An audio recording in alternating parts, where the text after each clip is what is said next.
Hi guys, thanks for coming out with us yesterday and sticking it out whilst the weather was dreadful. I thought I'd show you how to convert one of these shots we took at the gate, looking out over the hill to this little hill over here with a bit of a boob shape, shall we say. So what I wanted to do was show you how I'd go about making it into a dramatic black and white just in Lightroom. Okay, so first up, looks like I had a big dust bunny.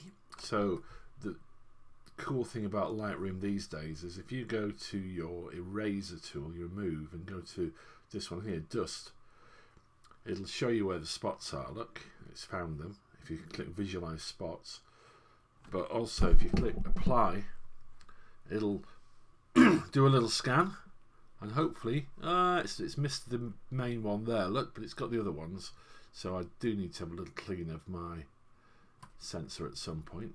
Okay, so what you can then do once that's done is go back to the eraser, and I'm just gonna go like that over the big one and hit remove, and that's going to use a bit of AI to get rid of it. Probably didn't need AI there. Okay, so close that now. So the end goal is to have pretty much the grass and the field turn black and very dark sky up this bit. So we're going to make the grass dark, we're going to make the path brighter so it leads our eyes into the shot, and then we'll see where we get to. Okay, so first up, how do we make it black and white? There's a couple of ways you can do it. There's going to your Adobe ones here. I think you'll see there's Adobe Monochrome and Adaptive Black and White, or if you click on the button there, you'll have the camera matching black and white, which is that one. Now I'm going to suggest, just so we're on the same page if you're following along, that we avoid the adaptive one just because that does something a little bit different. But you can either go for the Adobe, which look like that, or in my case the monochrome in camera one, which is that. And I think for what I'm after now, that's probably more appropriate. Okay, so what I was expecting here was a color mixer. Monochrome profile has been applied. Okay, so what I was going to do was darken the greens, but that's not happened, has it? So let's just go back to, the monochrome gets rid of that. So I'm going to close that and go back to Profile, Adobe Monochrome, and there it is. That's what I wanted to see, this B&W mix here, look. Right, so first thing is you've got the little circle tool here. If you click on that, and then whatever you, I'm going to left click here. If I go up, that's the greens going brighter. If you come down, that's going darker, and that's kind of what I want. I want this dark, sort of moody look to it. So, and that's just, the weird thing is that actual grass tends to be mainly yellow in the colour spectrum. So if I, just show you the yellow slider. Now the whole point of this is that the grass isn't particularly exciting to look at, is it? I mean, let's go back, and so if we can get rid of that, the interest's a bit further into the shot really, but the path is quite interesting to look at.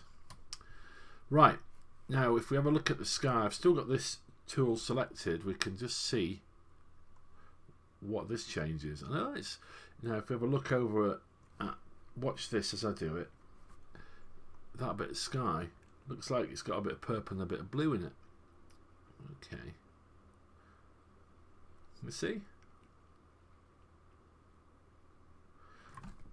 it's not doing a great deal. I think that's the main conclusion we can come to. Right, so what I'm now going to do is let's have a play with some of the sliders here.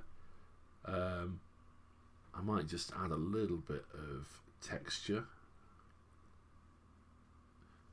I tell you what, I'm going to do this selectively, but what I'm going to do now, I'm just going to press the shift key and double click on the word white, and what that does, it finds the brightest pixels on the in the image, and then sets the white so that the brightest pixels are pure white. You can do the same with the blacks. If you put your finger on the shift key and double click the blacks, and that goes up. But we have just darkened it, so creatively I want to keep those blacks pretty black. Okay. Now you could, if you wanted to, bring the whites down and make it a little bit more of a subtle shot like that, you know, where it's not actually white at the top. But I think having black and white shots quite bold and contrasty is a good way to go. Okay, let's just have a quick play with the highlights. So you can see the highlights. If you go to the right, it zaps all the detail in the bright sky, and if we go to the left a little bit, it brings back that cloud detail. So I think I like that cloud detail. I'm going to bring it back to there. We're not clipping it. I'm going to just click these little squares. If I click the black one, you'll see that the foreground's clipped in various places, but that's fine because I want it dark. Now shadows, let's just move that either way. Cool. Right, so I think I've got something I like there. So next, what I'm going to do, I want this top of the sky to be quite dark, so I'm going to go to my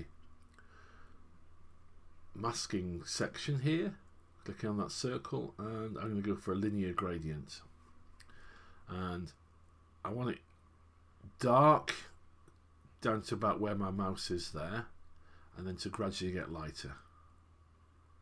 So something like that. We can change this quite a lot if we want to you know, move where the effect is, but just for now. So let's darken this up a little bit, and you can do it. I've moved the exposure down, the whites down, maybe the shadows a little bit. Now I reckon maybe you need to have a bigger gradient, so it's a smoother effect. If you have a small gradient, it looks like a line, and then you can just have a little play like that. Now, do we want any dehaze in the sky? That's just made it a bit darker, hasn't it? I don't think there's a lot of detail in that bit to add clarity with either. Okay, so I think for that mask, I'm going to leave it. Now, I'm going to show you something a little bit different here. I'm going to try to use an intersection which you might not have come across yet. But so I'm going to go luminance range. So if I click on this luminance range here, this is where you can select by brightness, and I'm going to click maybe there, which is on this, on the path here. So for that, you've got this little range picker here, and I just want it to be the brighter bits. So I don't know if you can see what I'm doing up here. There we go. So if you go all the way across, it selects the whole thing, and if you come back a little bit, it starts to reduce the selection like that. So you've got these two sliders. One of them, it selects everything inside that area there, and then it's like a grad, so you get a nice soft edge. You see. So if I've cocked up there. There we go. Okay. Right. So what I'm going to do, just for the purposes of the demo, is now put the exposure up to +4. and get rid of the slider. And what you can see now is it's affected absolutely all the areas which are fairly bright. It has affected the road, which is what I wanted to do. So how do we get around this? Well, what we do is we want to just paint onto the bits that we want brightening up a little bit. So if I press the Alt key, watch what happens up here. It goes to intersect, and that means, well, I'll show you what it means. It's probably easier. So if you click on that, and I want it to intersect with the brush. Okay. Now it's only, I'm gonna lower the flow of the brush down to about 30. Now it's gonna only affect where I brush and where was selected before. So the reason you do the intersect is so you can see I'm not really overlapping onto the grass at the side here, because that was a bit dark. Okay, and it just gives you this edge of control like that. I might have gone over a little bit, so if you ever go over onto the side, you can always press the Alt key and you can get a brush that removes. So obviously that's way too bright, so I'm going to bring this down, and let's just have a play with the sliders now. The purpose is just to make the path stick out a little bit more than it does, like that. So it really is jumping out now. Okay, now we can do another mask. Let's say we wanted a bit more detail. Let's just create another mask. I'm going to go for the luminosity range again, and this time I think I'm going to go just in the bright bits of the clouds. So what you can do, you can draw a little square like that, and I think it gives you a little bit more of a range.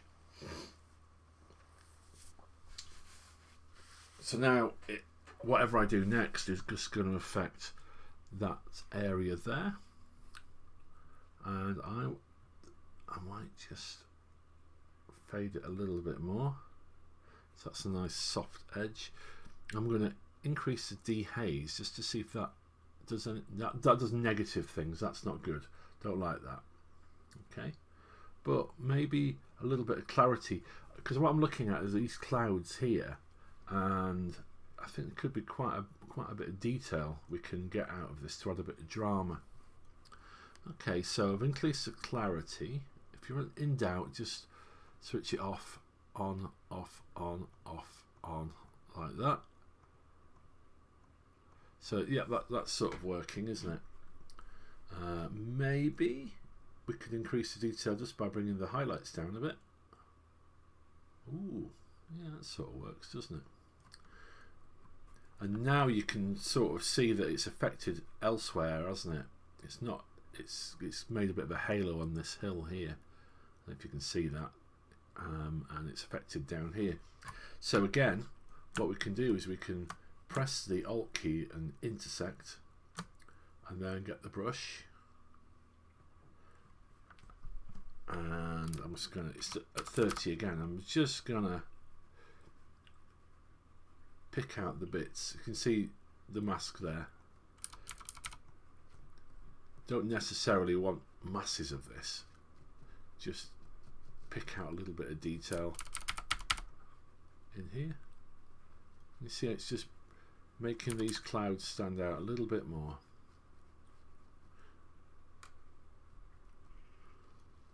But it's not affecting the hill, and it's not affecting down here. So if I switch it off and on, so what we've done, we've picked the brightest bits, and then from the brightest bits we're now adding another layer of selection, so it literally is just picking that bit there where I've drawn. I've purposely kept away from the hilltops. Okay,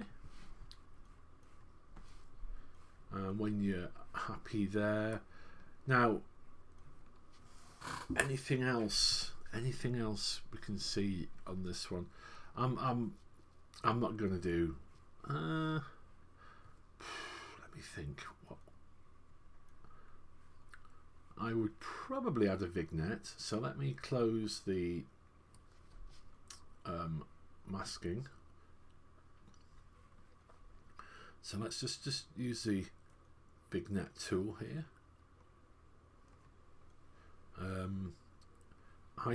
I usually do the feather at 100, put the midpoint down fairly small, and then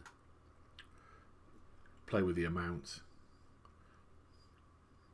something like that, and then you can work out whether you want a tight vignette or not. Obviously, just toggle the little eye tool here. That's probably one of the most important things to do in Lightroom or Photoshop, is just toggle the effects you've added, just to make sure it makes sense.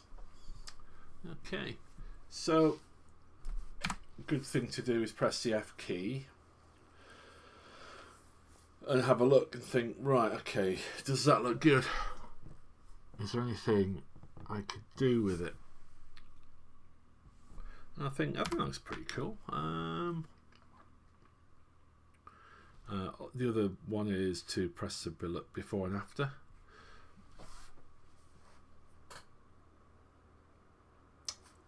Okay, so that's what we had. I mean, you could persist and try and do a colour version as well, but I think I shot this with black and white in mind. Now, I'm not sure how big everyone is on distractions and things like that, but if you wanted to, you could go to the eraser tool again, and you can probably see these stones there. They could either be a feature or a distraction. I don't think there's much else. It might be the odd bit of stuff here and there which you could get rid of, just little lumps of things. The cool thing is, these days with the AI one, you just go and find everything, and then when you think you've found all the bits you want to get rid of, you just hit remove, and it'll do the lot in one go, which is nice and quick.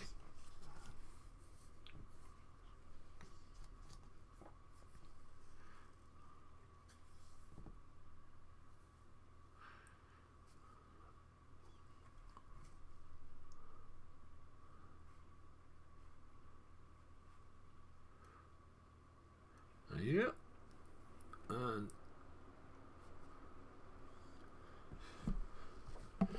what else could you do? Creatively, if you wanted to, there's always grain you can add, which can give it that sort of oldie-worldy film effect, especially if it's a bit out of focus. Adding a bit of grain can sort it out. So that's without the grain, and if we add a little bit, I mean, adding a little bit is quite a nice look to it. This gives it a bit of texture. You can vary the size as well. The bigger the size, the softer the detail becomes. Also, you can add tone now by using these colour grading tools. So if you wanted it to look a little bit cool, you could drag a little bit of blue in the shadows, or let me just hit reset. If you wanted the highlights to be warm, yeah, that's a possibility.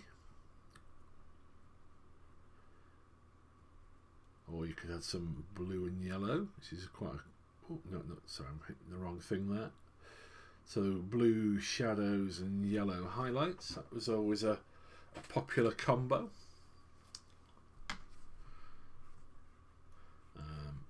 And then, well, let's just reset that. I'm not too fussed about all that. Press the Alt key and it comes up with all the resets. So another thing worth doing is creating a virtual copy or two. So you can just right click, create a virtual copy, and then let's have a look at some popular crops. So let's think about maybe a square crop. So you can go to the crop tool and open up the drop down there and go for square 1 by 1. And now I would probably, now when I'm looking at it, I find it hard to visualize when I'm looking at the screen, so I look at the little guy in the corner just to see what the crop looks like. So that, I mean, you could get it down the middle like that. I mean, that might actually work okay. Or you could go all the way to the side, but that doesn't look good. So maybe with that puddle landing on the third there, that's probably a square crop. And I reckon if we try a more of a panoramic style crop, so 16 by 9. Oh, we are on 16. I think that would be, it's interesting, isn't it? Because you think the sky's the interesting bit, so you could try that. Well, let's do both. So right click, create virtual copy, and we go to this one, press R, and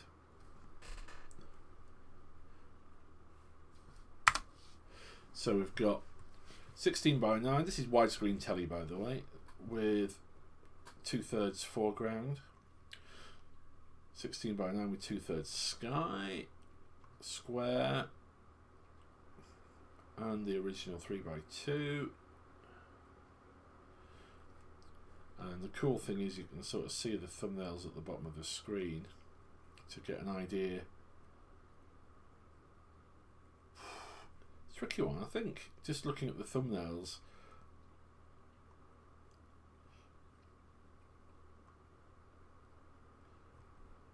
Well, I guess it's up to the individual which they prefer, really, but in many ways